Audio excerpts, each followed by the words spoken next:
teman-teman, assalamualaikum. Jumpa lagi bersama saya Jumino Mojolali teman-teman. Hari ini saya sudah pulang dari pajak. Saya udah muter-muter di pajak teman-teman. Tapi bingung, saya mau beli apa, mau nyari ikan apa, karena kemarin udah masak ikan. Jadinya saya keluar dari pajak nggak bawa apa-apa. Saya beli tahu di tempat langganan saya. Inilah saya cuman bawa pulang teman-teman, nggak tahu saya mau apain. Nantilah nengok di kulkas apa aja yang ada di kulkas, itulah kita campur-campur ya teman-teman. Saya bingung kalau ke pajak, semuanya ibu-ibu pasti seperti itu ya. Iya, kalau menurut saya semuanya ibu-ibu keluhannya sama seperti saya. Herannya udah masuk pajak saya keluar lagi nggak bawa apa-apa. Saya bingung mau masak apa, nggak tahu. Coba ya saya mix, nanti di kulkas saya ada apa aja, nanti itulah dicampur jadinya apa, jadi abrakadabra. Stay tune terus teman-teman. Hai, ini apa? Oh, ini ada ini setengah. Dan ini setengah. Busuk ini, aduh. Ini apa lagi nih? Ya ini campur-campur. Saya malas keluar lagi lah, karena tadi udah pergi ke pajak nggak bawa hasil apa-apa. Jadinya apa yang ada kita masak. Di sini ada juga apa ini? Oh, ikan asin, ada udang sabu apa segala macam. Coba kita tengok. Saya penasaran juga. Oh, di sini ada ikan rebus. Oh, ikan rebus ya. Ikan rebus, udang sabu. Ya udahlah, ini aja kita masak seadanya aja nanti. Saya males lagi keluar teman-teman. Capek mondar-mandir. Bingung mau beli ikan apa. Kemarin saya juga habis beli ikan. Jadi kita masak yang ada aja lah. Kita campur-campur nanti. Ini kelamaan di kulkas ini, aduh. Ya sudahlah ya teman-teman. Kayaknya cabenya udah di luar kayak. Oh, pakai cabai hijau aja biar manyos. Kita mix ini pakai cabai hijau. Ini sayurnya. Ya, banyakin tahunya karena lebih suka banyak tahu daripada banyak sayur anak-anak saya. Penting ada sayurnya, nanti pasti dipilihin, nggak suka dia. Ya, lanjut kita masak ya teman-teman. Ya, beginilah keseharian saya pulang dari pajak tadi ya teman-teman. Tadi udah sempat nge-lab sebentar. Ibu-ibu itu sebenarnya itu simple aja keinginannya ya teman-teman. Pasti setiap ibu-ibu merasakan hal yang sama seperti saya. Hanya ingin anaknya dan keluarganya sehat selalu, tenang, bahagia. Itu aja tentramnya teman-teman. Semoga saya doakan semua ibu-ibu di seluruh dunia dalam kesehatan yang sama seperti saya dan bahagia seperti saya. Semoga ekonominya juga membaik dan rezekinya semakin banyak ya teman-teman. Amin amin ya robbal alamin. Ya seperti itulah namanya ibu-ibu, nggak ada yang aneh-aneh ya keinginannya ya, seperti itu sama rata. Yang penting cukup dan bahagia. Cukup nggak habis-habis lumayan juga ya.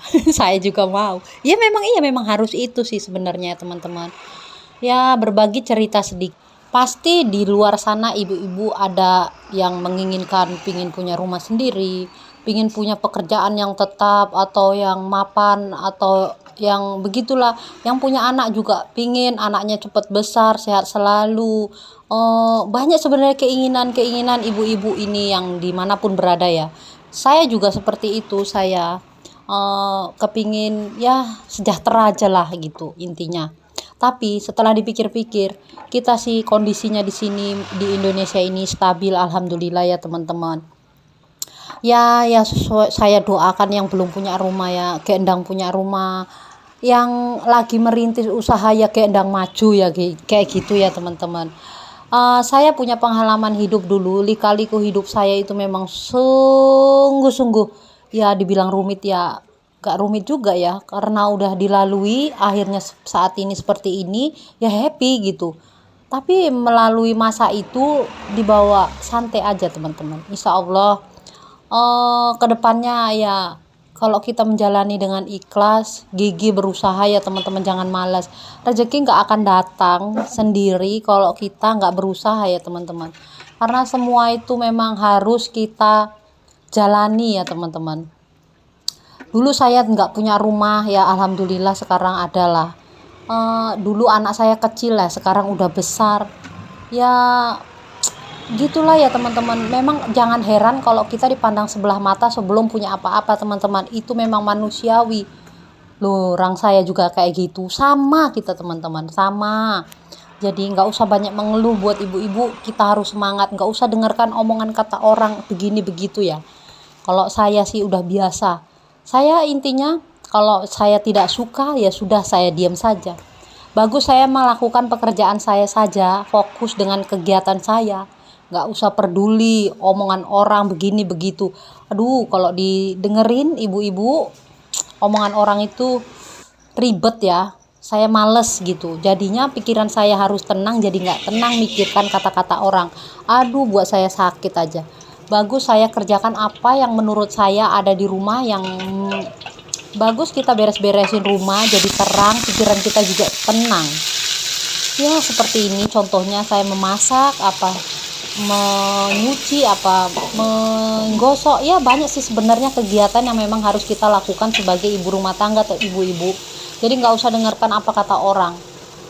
Saya orangnya itu malas berurusan. Mungkin yang kenal saya ya, yang kenal saya pasti dia tahu bagaimana saya itu kalau sudah nggak suka atau udah nggak pas kata-kata orang, bagus saya menghindar. Saya malas berurusan, nggak mau banyak pikiran saya teman-teman. Saya modelnya kalau udah tersinggung atau kayak mana itu saya, atau dia menceritakan orang lain saja, saya udah kepikiran itu sampai besoknya lagi, jadinya saya nggak tenang ya teman-teman. Daripada saya mikirkan yang nggak penting, hal-hal yang nggak penting, saya mikirkan bagus masa depan,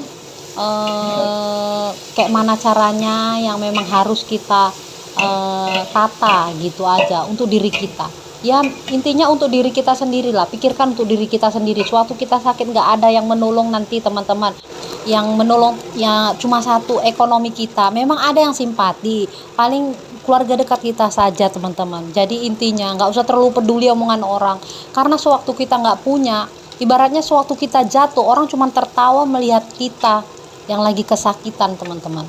Adapun yang simpati, dia sebenarnya cuma membangkitkan kita untuk tegak, tapi habis dilepaskannya kita dia tertawa loh teman-teman. Makanya saya nggak kalau untuk orang itu saya nggak terlalu ya teman-teman. Bagus saya ngurus diri saya dan keluarga saya, itu saja. Begitulah ya teman-teman, ini masakan saya sudah mau siap. Nah semoga teman-teman bisa mengambil kata-kata saya ya sedikit agak ribet, tapi mungkin penyampaian saya bisalah nyambung di pikiran teman-teman semua. Ya intinya nggak usah dengerin apa kata orang teman-teman, lakukan aja aktivitas seperti biasa, untuk menjalani hari-hari teman yang lebih bahagia, menurut saya begitu. Ya sudahlah ya teman-teman, saya mau makan nih teman-teman, olahan saya sudah masak, inilah hasil karya saya. Nah inilah hasil karya saya, oseng-oseng ala-ala saya. Ini saya nggak suka banyak air teman-teman, jadi saya buat sampai kering seperti ini. Ya sudahlah ya teman-teman, selamat makan, dadah teman-teman. Sudah siap teman-teman, ini saya tadi udah mempersiapkan makan untuk anak saya tapi nggak dimakan, jadinya saya makan. Kalau pagi pada nggak selera makan teman-teman, anak-anak ini ya. Ini hasil masakan saya tadi, sayur oseng-oseng, orek-orek gitu ya teman-teman, tahu sama sayur ya teman-teman. Saking malesnya, karena kemarin udah beli ikan teman-teman, jadi males mau diapain lagi, bosen lah gitu ya teman-teman. Kita nikmati aja dulu, bismillah ya teman-teman. Ya oke lah, saya mau makan dulu ya teman-teman. Terima kasih telah mengikuti video saya. Suwon.